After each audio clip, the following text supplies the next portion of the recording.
And so to continue on with Beowulf, before continuing though, I want to point out something about the structure of the poem that should be kept in mind, is that it is divided, famously as everyone knows, into two parts, although they're not broken into two halves, but into the first two-thirds of the narrative, which goes down to about, the narrative is roughly 3,000 lines or a little over that, and then at about line 2200, or exactly on line 2200, it breaks off into the second part, which is the story of Beowulf's fight with the dragon, which occurs many years later, 50 years later, as the poet specifies, the fight with the dragon. And there is a linkage then between the two parts of the poem, and the linkage occupies a section in the narrative that begins on line 1888 and goes down to 2200, which is simply when Beowulf has slain Grendel and Grendel's mother, and he and his men then journey back to the court of Hugelac, and they recount there at the court of Hugelac exactly everything that has just happened. So we get a recap that serves as the link between the two, a sort of jointure between the two parts, the first two-thirds and the last third with the slaying of the dragon. And then the poet has broken down the first part. There are, of course, three monsters, the slaying, and it's not accidental. The reiteration of the motif of three, which is a main Christian liturgical structure used by Dante, for instance, with the Inferno, Purgatorio, and Paradiso, is a Christian structure, but it's also an Indo-Aryan structure. It was George Dumézil who pointed out there are three monsters, Grendel, Grendel's mother, and the dragon. That's not accidental because, as Dumézil pointed out, there is a motif in Indo-Aryan mythology of a monster-slaying hero who confronts three monsters or a monster with three heads, as Indra in the Rig Veda confronts the three-headed monster Trichiris and slays it, or Hercules who confronts, I think it's the 10th labor, who confronts the three-headed monster Geryon, and then Dumézil even found this structure. Sometimes it gets euhemerized or secularized to three men, with one of the founding heroes of Rome fighting three brothers, and so forth. It can be found all the way across from Germany to India, and it's a significant Indo-Aryan structural motif that has survived here all the way down into Beowulf. So there is that aspect to the trifold motif. But the poet has also divided the attack, Beowulf's attack on Grendel and Grendel's mother, into 3 days. It takes place precisely over 3 days, and this is deliberately meant to echo the 3 days of Christ's descent, the crucifixion on the Good Friday, the descent on the Saturday into the harrowing of hell, and then the resurrection on Sunday. Beowulf's first day is simply the arrival and the killing of Grendel on the first night, and then and that goes all the way down to line 800, I think,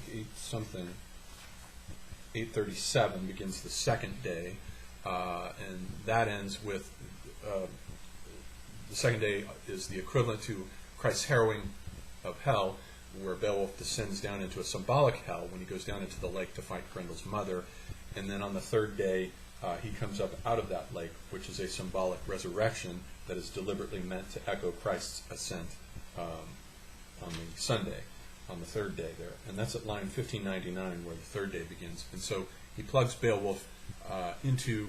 Beowulf is not only a miniaturization of Thor, but he's also an echo of Christ. So he's plugged into that. The two deeds that Beowulf does, the killing of the giants, Grendel and his mother, and the killing of the dragon, were both deeds associated with Thor. Thor was a notorious giant killer, and then on the day of Ragnarok he will go to war against the Midgard serpent, and he dies in exactly the same way that Beowulf does. The serpent bites him and poisons him, and he kills the serpent. And so they wipe each other out in mutual annihilation, exactly the same way that Beowulf and the dragon do. So that's not accidental. That's the poet deliberately echoing the deeds of Thor. So that's how that structure plays out. And so we have, in a sense, Beowulf is associated with both solar and lunar powers, whereas Grendel as a night stalker is associated with the moon. He comes out only at night, like the constellations. The constellations come out at night. And so Beowulf has this solar aspect to him, where he's a solar hero, but there are also lunar aspects associated with him as well, just as with Christ. The resurrection on Easter Sunday links him with the sun, and with the winter solstice, the 3 darkest days of the year, the 21st, 22nd, 23rd, and then the resurrection, the beginnings of the return of the light on the 24th. That's what the Christian liturgical structure was about, since Christ has inherited the birthday of Mithras, which used to be celebrated on Christmas Day as the rebirth of the sun and its power coming back. And so all of these structures are, the Beowulf poet is playing around with all of this. And so then if we continue with our narrative from where we left off, which is the heroes just approaching the hall. And it says here that they approach, the Thanes made haste, marched along together until they could discern the glorious timbered hall adorned with gold. And of course, gold links it with the sun. Gold is the metal that is associated with the sun.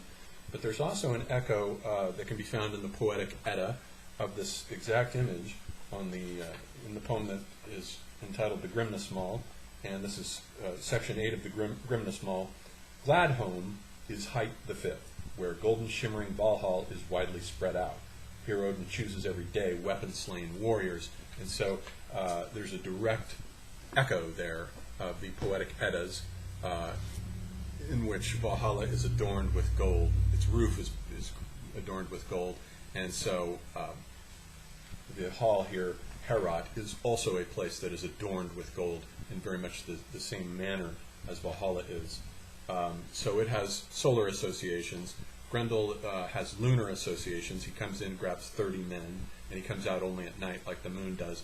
And Beowulf, in absorbing the mythologies associated with Thor and with Christ, has both lunar and solar associations. He comes as part of a company of 15 warriors, him plus 14, that's half of a lunar cycle. And so the poet wants you to think of all of these structures that he has carefully embedded within him. It's a very complex poem. It's not a simple thing. And so continuing, it says, the ruler lived in it, in Heorot now. Its brilliance carried across countless lands. Then the fearless watchman pointed out the path leading to Heorot, bright home of brave men, so that they should not miss the way. That bold warrior turned his horse, then said, I must leave you here. May the Almighty Father of His grace guard you in your enterprise. I will go back to the sea again, and there stand watch against marauding bands. The road was paved. It showed those warriors the way. Their corselets were gleaming. The strong links of shining chainmail clinked together. When the sea-stained travelers had reached the hall itself in their fearsome armor, they placed their broad shields, worked so skillfully against Heorot's wall. Then they sat on a bench. The brave men's armor sang. The seafarers' gear stood all together. A gray-tipped forest of ash spears. That armed troop was well equipped with weapons. Spears are always made out of ash wood for a reason that escapes me. I'm not certain. The ash tree, the world tree, Yggdrasil, was an ash tree. But the shields, the wooden ones, were normally made from linden wood, so you always find them associated with linden wood if they're not made out of metal. Then Wulfgar, a proud warrior, asked the Geats about their ancestry. Where have you come from with these gold-plated shields, these gray coats of mail, these visored helmets, and this pile of spears? I am Hrothgar's messenger, his herald. I have never seen so large a band of strangers of such bold bearing. You must have come to Hrothgar's court not as exiles, but from audacity and high ambition. Then he who feared no man, the proud leader of the Geats, stern-faced beneath his helmet, gave him this reply. We are Huyalak's companions at the bench. My name is Beowulf. I wish to explain to Halfdane's son, the famous prince, your lord, why we have come if he in his goodness will give us leave to speak with him. Wulfgar replied, a prince of the Vandals. His mettle, his wisdom and prowess in battle were widely recognized. I will ask the lord of the Danes, ruler of the Scyldings, renowned prince and ring-giver, just as you request, regarding your journey, and bring back to you at once whatever answer that gracious man thinks fit to give me. Then Wulfgar hurried to the place where Hrothgar sat, grizzled and old, surrounded by his thanes. Now this scene, when he goes back in and we see Hrothgar is just sort of sitting there as this worn-out old man with gray hair. You should probably think in your mind's eye of the scene in The Two Towers, the movie, of the scene where they go into the hall that very much resembles probably something Herod would look like. When they encounter Theoden, the king, they go into the hall, and Aragorn confronts him, and Theoden is there sitting on his throne, and he's old and wasted and grizzled, and Grima Wormtongue is at his feet. That scene, which of course occurs in the novel as well, is directly borrowed by Tolkien from this scene here, with Hrothgar, and sitting at his feet is a man named Unferth, who is directly modeled on Grima Wormtongue. In fact, in Tolkien's commentary on Beowulf, he specifically calls Unferth a Wormtongue. And so we have that comparison. The brave man moved forward until he stood immediately before the Danish lord. He well knew the customs of warriors. Wulfgar addressed his friend and leader. Geatish men have traveled to this land, come from far, across the stretch of the seas. These warriors call their leader Beowulf. They ask, my lord, that they should be allowed to speak with you. Gracious Hrothgar, do not give them no for answer. They in their armor seem altogether worthy of the highest esteem. I have no doubts of their leader's might, he who has brought these brave men to Heorot. Hrothgar, defender of the Danes, answered, I knew him when he was a boy. His illustrious father was called Ecgtheow. Hrothgar the Geat gave him his only daughter in marriage. Now his son with daring spirit has voyaged here to visit a loyal friend. And moreover, I have heard seafarers say, men who have carried rich gifts to the Geats as a mark of my esteem, that in the grasp of his hand that man renowned in battle has the might of 30 men.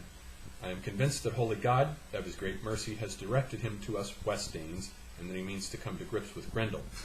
And for some reason they mention, every time he mentions the Danes, a different compass direction is mentioned. First it starts with the West Danes, we West Danes, and then it goes we East Danes, then South Danes, then North Danes, apparently to indicate their mastery of the four directions of the compass.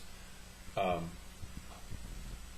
will reward this brave man with treasures. Hurry, tell them to come in and meet our band of kinsmen, and make it clear, too, that they are most welcome to the Danes. Then Wulfgar went to the hall door with Hrothgar's reply. My conquering lord, the leader of the East Danes, commands me to tell you that he knows your lineage, and that you, so bold in mind, are welcome to these shores from over the rolling sea. You may see Hrothgar in your armor, under your helmets just as you are, but leave your shields out here, and your deadly ashen spears, let them await the outcome of your words. Then noble Beowulf rose from the bench, flanked by his fearless followers. Some stayed behind at the brave man's bidding to stand guard over their armor. Guided by Wulfgar, the rest hurried into Heorot together. There went that hardy man, stern-faced beneath his helmet, until he was standing under Heorot's roof. Beowulf spoke, his corslet, cunningly linked by the smith, was shining. Greetings, Hrothgar. I am Hugelax's kinsman and retainer. In my youth I achieved many daring exploits. Word of Grendel's deeds has come to me in my own country. Seafarers say that this hall Heorot, best of all buildings, stands empty and useless as soon as the evening light is hidden under the sky. And so note that they are still occupying the hall Heorot, but only in the daytime. As soon as the sun sets, they leave it, and the hall belongs to Grendel at night. So it shifts over to, as it were, the realm of the constellations, with their zoomorphic forms rising up, and their primitive myths that are associated with these ancient atavistic forms out of archaic mythologies. So Lord Hrothgar, men known by my people to be noble and wise, advised me to visit you because they knew of my great strength. They saw me themselves when, stained by my enemy's blood, I returned from the fight when I destroyed 5, a family of giants, and by night slew monsters on the waves. So he's recounting some of his earlier deeds as a monster slayer. He has a lineage of slaying monsters, even though at this point Beowulf is only about 20 years old. He's about the same age as Achilles was in the Iliad. I suffered great hardship, avenged the affliction of the storm Geats, and crushed their fierce foes. They were asking for trouble. And now I shall crush the giant Grendel in single combat. Lord of the mighty Danes, guardian of the Scyldings, I ask one favor. Protector of warriors, Lord beloved of your people, now that I have sailed here from so far, do not refuse my request that I alone, with my band of brave retainers, may cleanse Heorot. And so he's offering to cleanse Heorot, as Kleber points out in his commentary in the Elena, which may have been written by Cynewulf. Elena also offers to cleanse Calvary. She says she's going to go up to Calvary and cleanse it. So that's a motif here that may have been taken from Beowulf. And so we'll pause here for this installment.